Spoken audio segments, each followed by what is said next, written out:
Now, a special emphasis is made on this line. Impossibility of performance as a rule is not an excuse for non performance. कई लोग क्या करते हैं, किसी law का नाजायज फायदा उठाते हैं. एक लॉ बना है कि impossibility of performance. So if a person what if says कि कंट्रैक्ट कर लिया और बाद में ही सेज कि ये कंट्रैक्ट पूरा नहीं हो पाया because it was impossibility, due to impossibility of performance.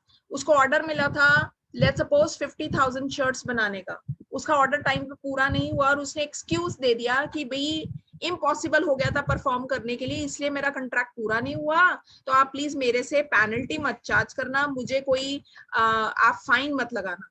सो ये हमारा लॉ ये भी कहता है that impossibility of performance can not be taken as an excuse.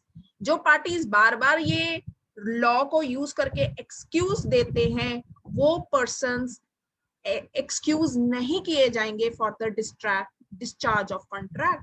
So ordinarily when a person undertakes to do something, he must do it unless its performance become absolutely impossible. तो ये proof होना चाहिए कि circumstances ऐसे थे, कि situation ऐसी थी कि वो इम्पॉसिबल है परफॉर्म करने के लिए. लेकिन कोई भी पार्टी अगर अपना कंट्रैक्ट परफॉर्म नहीं कर पाई तो इम्पॉसिबिलिटी ऑफ परफॉर्मेंस को एज एन एक्सक्यूज यूज नहीं कर सकती.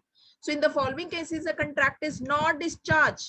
ये वो एग्जांपल्स हैं जिसमें ये डिस्कस किया गया है कि इम्पॉसिबिलिटी ऑफ परफॉर्मेंस को एज एन एक्सक्यूज नहीं दिया जाता. फर्स्ट, अगर ये कंट्रैक्ट ऐसा था जो कि बहुत ही डिफिकल्ट था, डिले होते गए, कोई स्ट्राइक हो गई वर्कर्स की, या रॉ मटेरियल नहीं उसको मिल रहा था जिसके कारण उसका कंट्रैक्ट डिफिकल्ट हो रहा है परफॉर्म करने में, एंड ही नोज कि वो टाइम पे पूरा नहीं कर पाएगा और वो एक्सक्यूज क्या देता है, इम्पॉसिबिलिटी ऑफ परफॉर्मेंस. ऐसी सिचुएशन में ये एक्सक्यूज नहीं माना जाएगा because difficulty of performance does not mean impossible. जैसे मैं आपको कहूंगी जी 10 दिन के बाद डेटशीट आ गई है कि आपके फाइनल एग्जाम होने हैं और वो आपने ऑफलाइन देने हैं आके, तो उस सिचुएशन में क्या है, आप ह्यू एंड क्राइज कहीं बच्चे रेज करेंगे, नहीं मैम बहुत मुश्किल है, ऑफलाइन देना है, पढ़ना पड़ेगा, 10 दिन तो बहुत कम है. तो डिफिकल्ट तो जरूर है लेकिन वो इम्पॉसिबल नहीं है. सो ऐसी सिचुएशन में impossibility can not be taken as an excuse. For example, A sold a certain quantity of Finland timber to B to be supplied between July and September. Before any timber was supplied, war broke out in the month of August and transport was disorganized so that he could not bring any timber from Finland. Held the difficulty in getting the timber from Finland does not discharges A from the performance. Anyone who can explain me this example? ये example में क्या कह रहे हैं कि ए ने quantity timber की बेची थी बी को. ही सेंड की ये जो टिम्बर मैंने आपको बेचना है ये मैंने फिनलैंड से मंगवाना है और जुलाई से लेके सितंबर तक का टाइम लिया. जुलाई, अगस्त, सितंबर.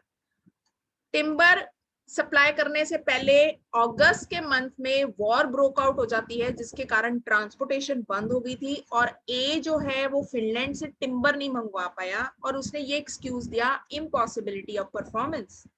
वहां पे कोर्ट कहता है कि ये जो पार्टी है मिस्टर ए है वो अपनी लायबिलिटी से डिस्चार्ज नहीं होता, ये कंट्रैक्ट डिस्चार्ज नहीं माना जाएगा because of one simple reason. Time था जुलाई, अगस्त, सितंबर. वॉर तो ब्रोक हुई अगस्त में, तो जुलाई के मंथ में देयर वाज एनफ टाइम कि वो ये टिम्बर अरेंज कर सकता था लेकिन उसने किया नहीं. He was waiting for the time to pass.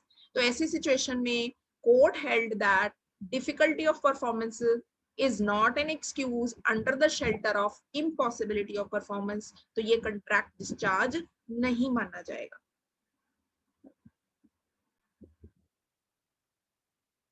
Next is commercial impossibility. A contract is not discharged merely because expectations of higher profit is not realized or necessary raw material is available at a higher price.